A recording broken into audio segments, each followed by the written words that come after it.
Would undoubtedly be greeted by the lingering smell of marijuana on every floor. This is due in large part to our building's inability to staff security officers. Until a week ago, Norview had one security guard and one student resource officer for over 2,000 students. If the habitual, almost acceptable drug use for over 2,000 students. If the habitual, almost acceptable drug use was not enough to make you question where you were, your next experience might involve one of the 3 to 4 plus fights occurring daily in our building. Over the course of 2 consecutive school days, over 7 fights took place in Norview. One of these fights happened to take place in the hallway adjacent to my classroom.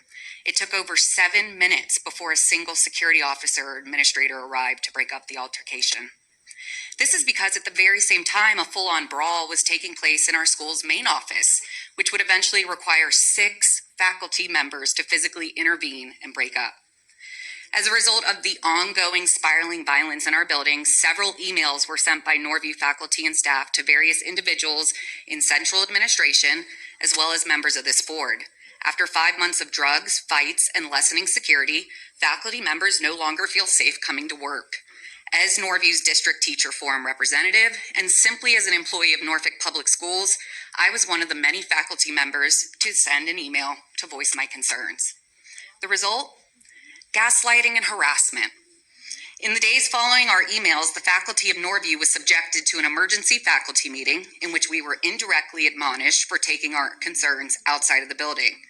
Many staff members were informed of comments made on behalf of an executive director that our emails regarding safety and security were disrespectful and ignoring the chain of command.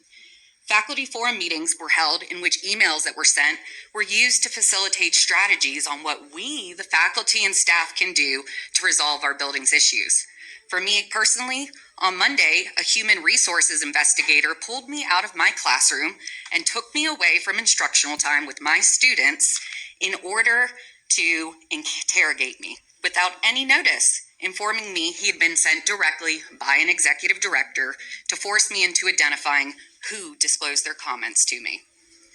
My attempt to raise the alarm regarding safety and security in my building was met the same way Norfolk meets every single other issue, with deference, defiance, and ignorance.